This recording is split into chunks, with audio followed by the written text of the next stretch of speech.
morning, true crime friends. How y'all doing? Listen, before I forget, like this video, subscribe to the channel.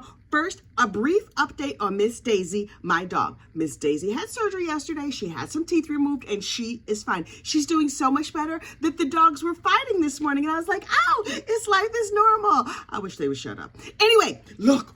We need to talk Kouri Richins. You remember Kouri Richins, right? This is the Utah mom who was like a checkout girl at the Home Depot or whatever. And she was like, oh, that contractor over there was cute. And then she got with the contractor boy, Eric. And so they got married and they had some kids. Oh, that's delightful. Wouldn't it be terrific if that was the end of the story, child?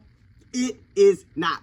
So Kouri and Eric were married for a couple of years. They had a couple of kids. Life was going good. Everything is fine. And then she was like, this marriage thing, it might not be for me. Hang on. They had a little bit of money trouble. Now, they made a lot of money. Don't get me wrong. Eric had a masonry business. He made a fortune.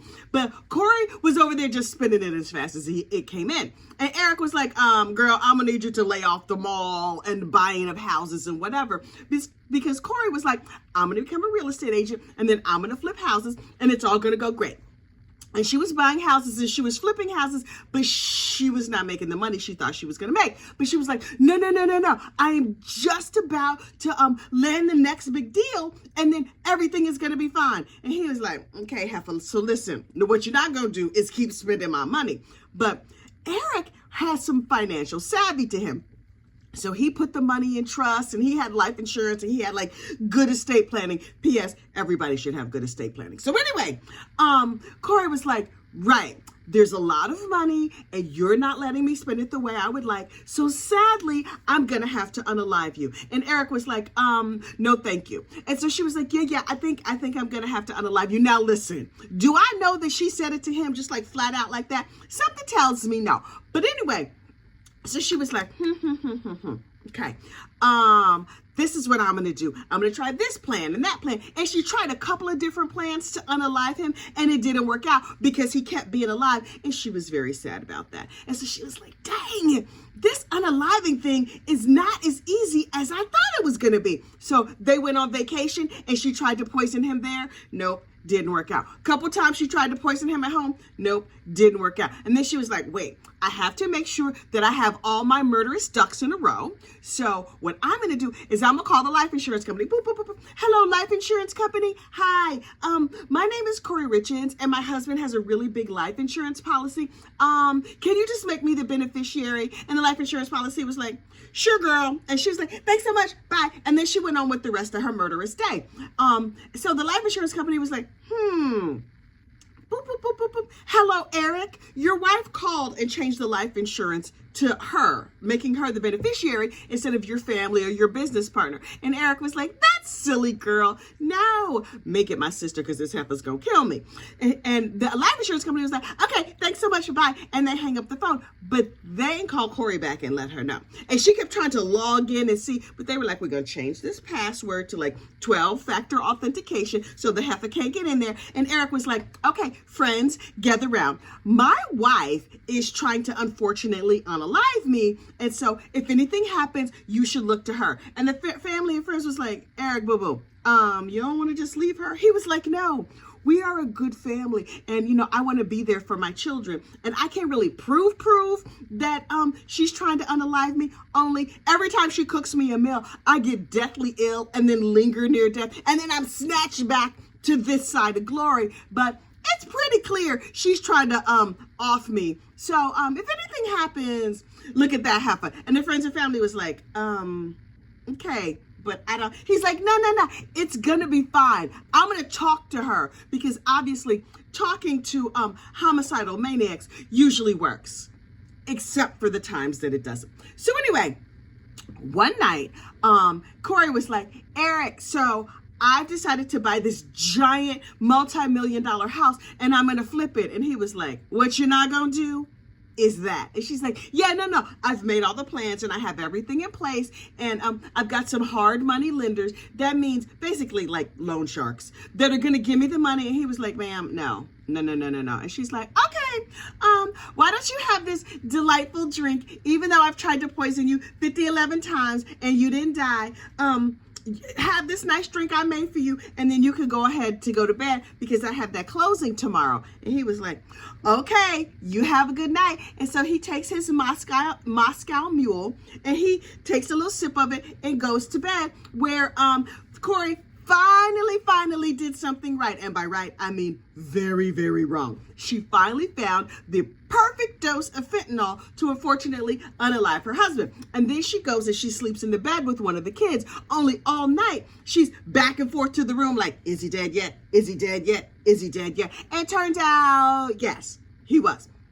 So the next morning, she's like, hello, 911. Oh my goodness, it's a tragic situation. My husband is dead like a carp on the floor. Oh my God. And so 911 was like, oh, this is terrible. And they come by, and you know, all the 911 people come, and she's crying and she's hysterical and she's comforting her children, and very, very sad. Only she's like, okay, now I got this money. I could go close on this big house. And the cops are like, Kouri girl, what happened? And she was like, we were celebrating the fact that I'm buying this big house.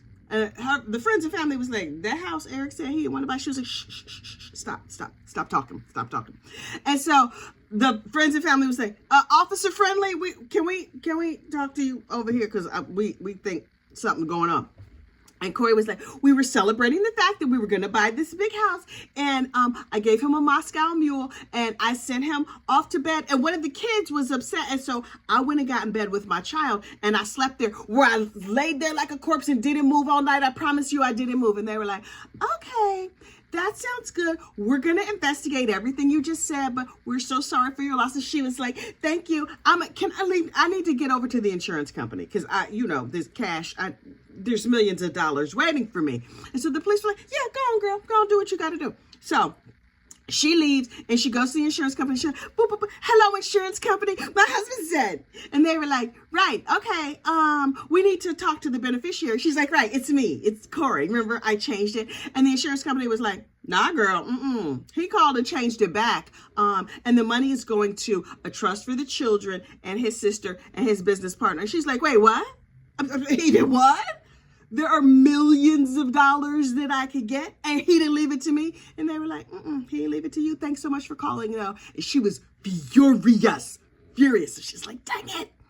I still need to go to this closing, even though his body is not fully, his body wasn't even out of the funeral home yet. And she was like, okay, so I'm going to go to my closing. And so she bought this big monstrosity of a house that was very ill-advised, although it was gorgeous on the inside. Have y'all seen the pictures of it? It's a gorgeous house. But the thing is, the house is zoned for residential, but the house is big like a hotel. So it's going to be kind of impossible to sell. She didn't think about that when she was thinking about flipping it, but okay, whatever. So the sisters and the friends and everybody was like, hello, police. She killed him. And the police were like, well, we have to find evidence. They were like, oh, look, she tried to poison him here and there and all these other times. And then they told him about the life insurance. And then the day after he died, Kouri was like, all of Eric, the husband's family, stayed at the house because they had a big, gorgeous mansion themselves. And they got up in the morning and they were like, why is Kouri taking the locks off his gun safe? Y'all know she killed him. We probably not safe. So they were like, let's just call the police. Hello, officer. Our homicidal sister-in-law is over here destroying my brother's gun safe. And she's like, I am the wife. And the sister was like, now half of know what you're not going to do is that. Because yes, we believe you killed him, but also he redid his will at the last minute. And he told us, number one, if something happens to me, it was that lying ass Kouri. Number two, as the sister, I am now the beneficiary of the will, the beneficiary of all the life insurance. And I'm in charge of the will and I'm in charge of the trust. I'm the executor. I'm doing everything. And she was like, dang. So Kouri was like, well, this is still my house. And the sister-in-law was like, kinda, not really. And so Kouri gets mad at her sister-in-law on the heels of her husband's death. And I mean, this man was dead less than 24 hours. And Kouri, who was a wee little thing, went up and punched her sister-in-law in the nose, windmilling on her and everything. Child was a mess. Oh, I wish I was there. Anyway, I mean, I don't wish well, no, I'm not gonna lie. I do really, really wish I was there. Or at least that there was like Ring doorbell footage or something of it. Because I would have been like, girl, she got you. You gonna get her back? Anyway, I would have been instigating from the side. So anyway, the cops were called. They had to separate the two. Kouri was like, like a cat in a bag, scratching, screaming, mess, going crazy. And the sister-in-law was like, I'm going to put this towel on my nose because clearly you have punched me in my nose and I'm bleeding every place and I'm going to leave this property. But heifer is on. It's not going to be on here in the garage like it is right now. Can somebody please clean up my blood? I don't want no DNA left over here. But when it comes down to it, my nose is going to heal. You going to be broke forever. Remember how you was like a checkout girl at the Home Depot? Heifer, you better get your checkout fingers ready because you about to go back. And those 3 boys that you were raising, those are going to be my new sons. And she was like, well, what you're not going to do is that. So a year goes by. Well, they're investigating the death of her husband. And they're like, well, there is a drug crisis in America. And people do die of fentanyl overdoses all the time, although there's no evidence that this husband ever used drugs. So the family was like, please just investigate the heifer because something about her ain't right.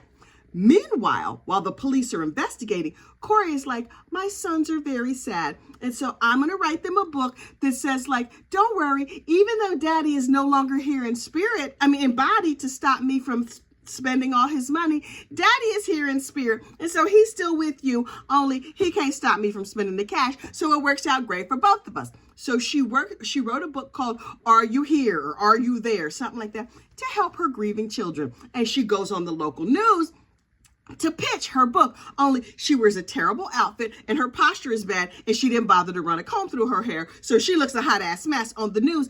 But apparently that local little news station, they have paid spots where you can pay them some money and you go and they interview you. Okay, that's a good hot side hustle for the news because who is watching the local news? Definitely not me. So anyway, so she pays her money. She goes on the news. She looks terrible. And then she talks about the book that she wrote for her grieving children. And she's like, my husband died unexpectedly last year and my boys. And oh my goodness, and it's so sad and please ignore my outfit. Cut to 2-3 months later, the cops, that whole time, they were investigating. And so they were like, Kouri girl, click, click. We have evidence that you bought the fentanyl. The family told us you tried to poison him a bunch of times in different countries. They went on vacation. Oh, she carried the poison with her. She's like, I'm going to poison him here in France. Oh, I'm going to poison him here. I'm going to poison him there. It was like, can you poison him with a fox? Can you poison him in a box? Can you poison him here or there? She was poisoning him everywhere. So anyway, they get her all locked up and she's like, dang. But meanwhile, after they lock her up, the cops continue to investigate.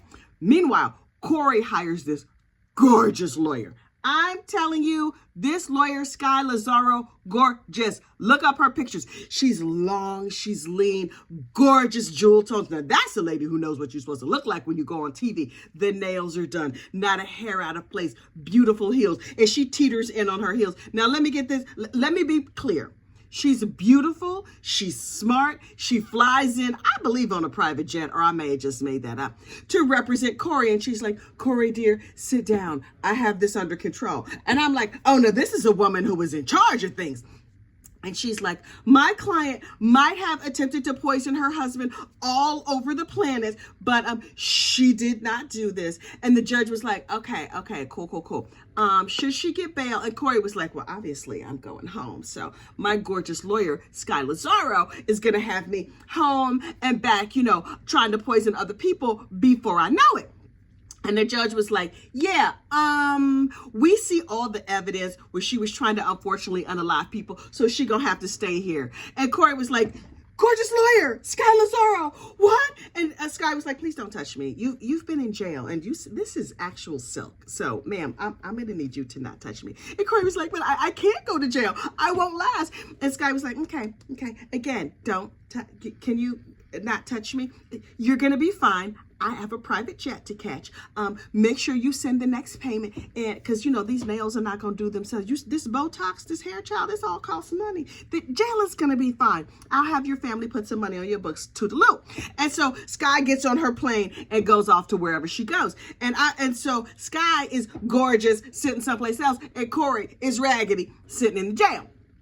Meanwhile, while Kouri is in jail, she's like, okay, I've hatched another evil plan, because apparently she's really, really good at evil plans. And so she writes what they call the walk the dog letter. It's a piece of paper that says walk the dog real big at the top of it. And the rest of it gives all kinds of detailed instructions of how to come up with an excuse for how Eric was experimenting with drugs and this is not really her fault and blah, blah, blah.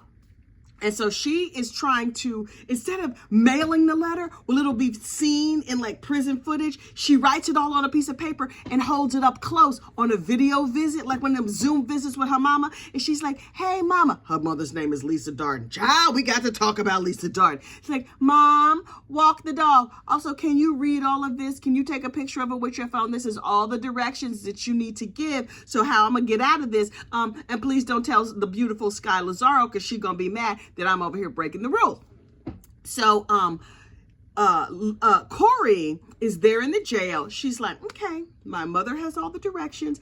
Everything is going to be fine. I didn't say anything on a jail phone call, so there's no way they could catch me.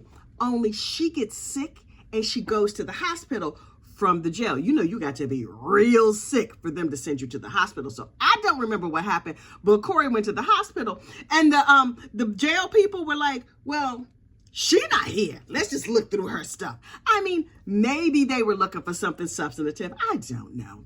Anyway, they were like, what is this walk the dog letter? So they were like, hello, district attorney. Here is some proof that Kouri was over here trying to mess up justice. There's a word for that, but I don't remember what it is right now. Hang on for 1 second. You know I done talk my throat dry.